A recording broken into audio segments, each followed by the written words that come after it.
Good morning, good afternoon, good evening, wherever you are. I'm your host, FD465.tv, bringing you another crypto review. And this time we are looking at Ondo Finance, or just Ondo. Now, before I jump into this review, guys, please note that I'm not a financial advisor. If you do require financial advice, you know what to do by now. Please approach someone who's trying to give you financial advice. The information contained in this video is just for educational as well as entertainment purposes. If you're from the UK, you should not be watching this video because the UK authorities do deem anything crypto related to be extremely risky, and the whole crypto asset class is deemed extremely risky as well, and it's not ideal, especially if you're a retail investor. That is, so they're trying to protect you. How far true and accurate that is, that's up to you. You are the individual, you make your own decision. I'm just passing on the message. So let's jump back into Ondo Finance. What is it and how is it going to perform against our standard DYO or our risk evaluation toolkit? That's all to come, and also our thoughts on what is happening behind Ondo Finance. So let's jump into what Ondo Finance is. What is it? Ondo Finance is a decentralized finance or DeFi platform that focuses on creating risk-isolated fixed yield loans backed by yield-generating crypto assets. Ondo claims to be on a mission to make institutional-grade financial products and services available to everyone, and it aims to achieve this by bringing real-world financial instruments on-chain. So we are back to that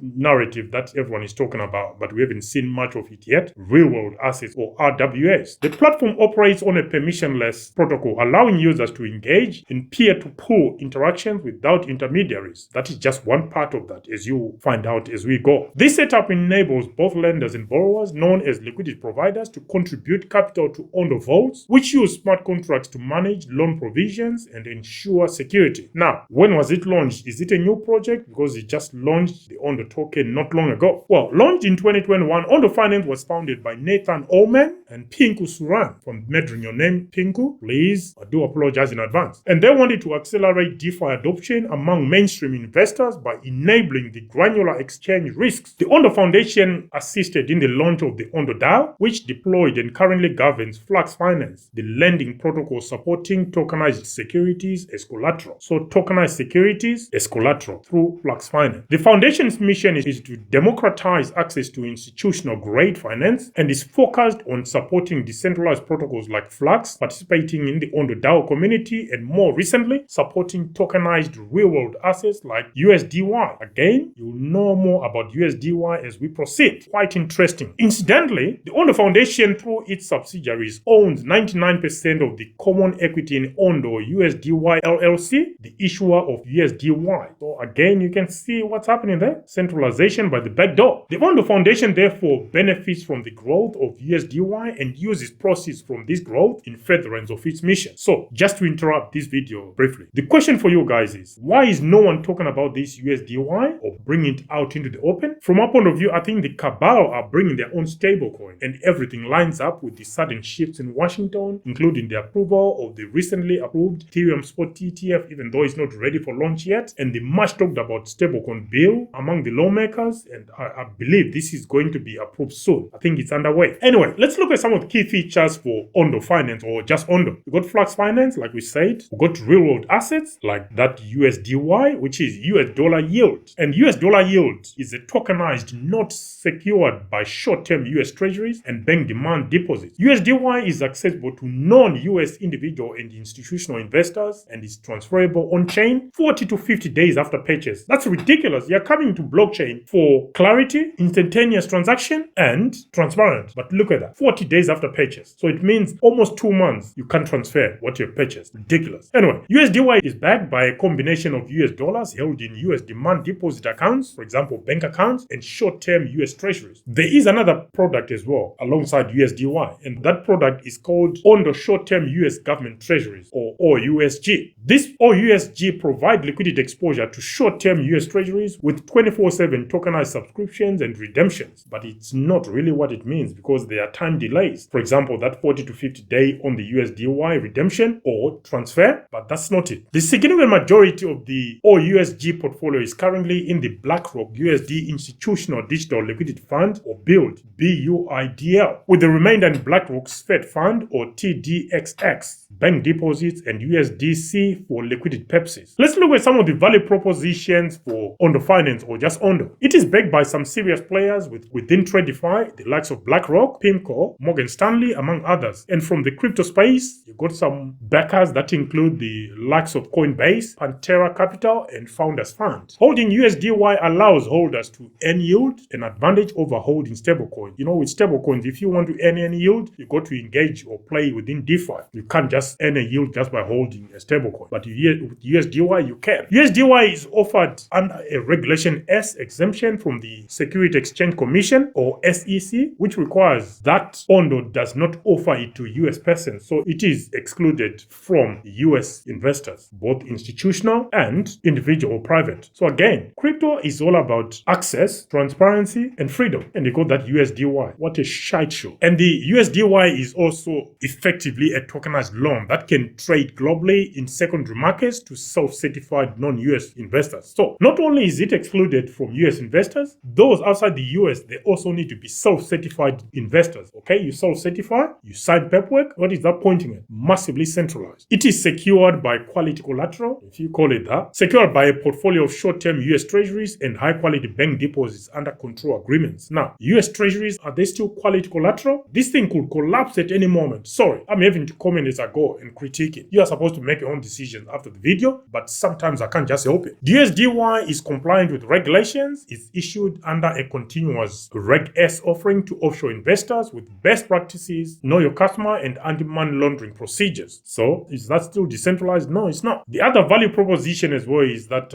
asset backing USDY are designed to be ring-fenced from a hypothetical Ondo bankruptcy. Okay? Yeah, because it is centralized, it can go bankrupt. Now, as you know, guys, when we are doing these reviews, apart from our ranting, of course, we do apply our DYO, our risk evaluation, and that DYO, our risk evaluation toolkit, is made up of 13 elements in decentralization, security, scaling, interoperability, the project team, social media presence via X, formerly Twitter, and via Discord, age of the project team, project use cases, as well as the tokenomics. Let's start with Ondo's decentralization credentials. The Ondo token, which governs the Ondo DAO, plays a crucial role in the platform's ecosystem. One of Ondo's products offerings suggests an element of centralization. I think we've been talking about that since the beginning of the video. This is because after depositing funds, you will receive a token certificate. To ensure compliance with US laws and regulations, USDY tokens are issued 40 to 50 days after you make deposit. You can freely transfer your USDI tokens once you receive them. So after almost 2 months, you can get them and transfer them. And then if you want to sell them, how many days again? To redeem your funds, once your deposit is received, you typically receive your tokens, your token certificate within 2 to 3 business days. Now, crypto is supposed to be anytime, anywhere, instantaneous. Now you're having to wait for business days. What's the difference between this shite show and TradeFi? I can't see it. When you request a redemption, the platform will redeem your tokens for cash within 5 business days. What's the purpose of this? And one can deposit or request a redemption on any business day. Oh, thank you. That is brilliant. And to onboard onto Ondo's RWA financial instruments, one must be eligible and complete a know your customer or KYC process, providing things like the wallet address where one would like to receive their tokens and sign the appropriate paperwork. So they are going to make you sign your Web3 wallet using your ID. There's no privacy. A proposal will require, this is for those who hold the Ondo token, a proposal will require 100 million Ondo tokens as a threshold. So at current prices of around $1, it's about $100 million worth of Ondo tokens. And the DAO claim this is necessary in order to reduce spam and malicious proposals. Okay, but it's still too high. It means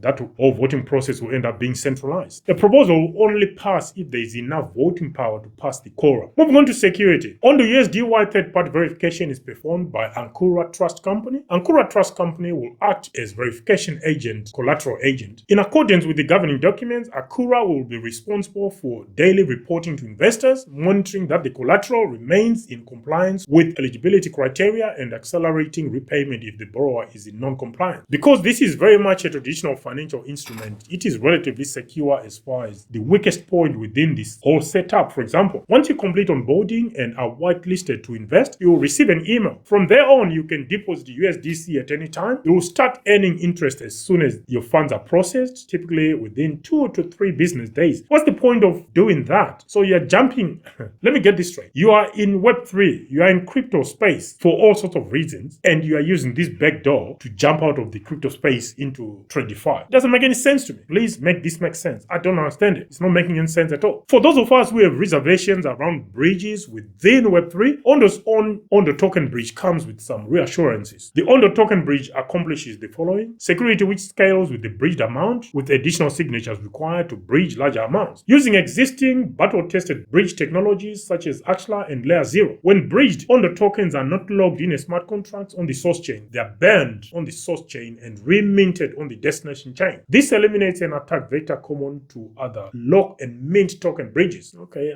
I don't know the ins and outs of that, but okay, it sounds like it says, but I'm sure there are pros and cons to that method. As far as scaling is concerned, Ethereum, the base blockchain for Ondo, does suffer from scalability issues, especially under high traffic affecting transaction fees and processing times. For those whitelisted to invest into Ondo's financial instruments, you may get your USDC from chains including Ethereum, Mantle. Mantle is a layer 2, Solana, which is known for its speed, and Sui, not bad at speed as well. Two of these, Ethereum and Solana, have got liquidity and volume, so it shouldn't be a problem. On the other hand, the exposure to US Treasuries financial instruments is supported on Ethereum, Solana, and Polygon. Now onto interoperability. The Ondo platform itself is hosted on the Ethereum blockchain, but some of the products on offer can be found on a handful of blockchains, including the likes of Solana, Sui, Polygon Matic, and Mantle. Tokens are securely transferred using Axlar's token bridge technology, enhanced with additional protection. The Ondo token bridge is a mechanism for seamlessly transferring Ondo tokens across blockchain. Moving on to the project team, the Ondo team comprises experienced professionals with backgrounds in finance, technology, and blockchain. Key team members have held positions at reputable firms such as Goldman Sachs and other top financial institutions. Social media presence via X, formerly Twitter, Ondo boasts just over 87,400 followers, and on Discord, just over 48,000 members. Use cases, ticker symbol Ondo, ONDO. One of Ondo's product offerings is USDY, which is a yield-bearing token backed by the highest quality collateral and ideal for cash management. Holding USDY allows you to earn yield and advantage over stablecoins, because stablecoins, you don't earn yield just for holding. You have to engage in DeFi. USDY can also be used as collateral when borrowing stablecoins. If the interest you pay for borrowing is lower than the yield earned from USDY, one can also generate a profit. But we also need to take into account that USDY is not really a stablecoin. It is like a leveraged debt instrument of some sort. So where is the Ondo token in all this? So you guys might be asking. Well, it is a governance token. It's just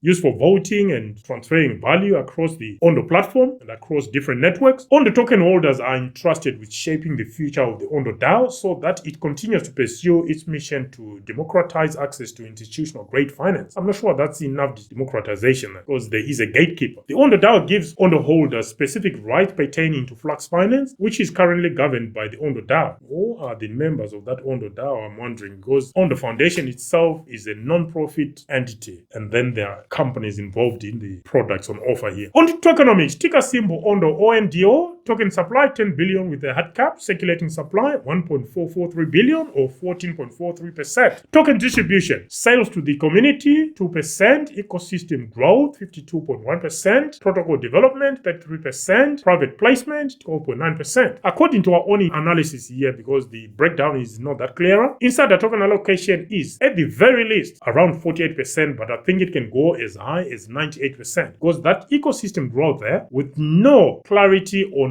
who or what actually makes part of the Ondo DAO, the foundation, it's very hard to actually say, yeah, Ondo token holders have got all the power. I doubt it, but I could be wrong. So the insider token allocation ranges from 48% to 98%, which is extremely high. Now, let's move on to the scoring part where we are going to be scoring the 13 elements we've just reviewed. And those 13 elements, once again, decentralization, security, scaling, interoperability, the project team, social media presence via X, formerly Twitter, and via Discord. Age of the project use cases, tokens issued at project launch, total tokens in circulation at the time of recording, maximum tokens available, as well as insider token allocation. Let's jump into decentralization first. It's 2.5 points out of 10. On security, 5 points out of 10. Scaling, 7.5 points out of 10. Interoperability, 10 points out of 10. The project team, 5 points out of 10. Social media presence via X, formerly Twitter, 7.5 points out of 10. Via Discord, 7.5 points out of 10. Age of the project, 5 points out of 10. Project use cases, 10 points out of 10. Total tokens issued at project launch, 2.5 points out of 10. Total tokens in circulation at the time of recording, 2.5 points out of 10. Maximum tokens available, 2.5 points out of 10. And insider token allocation, way above our threshold. Maximum threshold is 35%. Ondo is starting at least at 48%, which is extremely high. Anyway, guys, those are the scores we've allocated to Ondo Finance. Do you agree with our allocation? What are your thoughts with that allocation of scores? Let us know in the comment section. The aggregate score for Ondo Finance after our evaluation comes up to 67.5 points out of 130. An extremely good score or a project we've been criticizing severely during the evaluation process within this video. But 67.5 points out of 130, decent scoring. What do you guys think? Let me know in the comment section. For now, personally, I do not hold Ondo Finance. Is it a project I'm interested in? At the moment, no, because like I said during the video review, I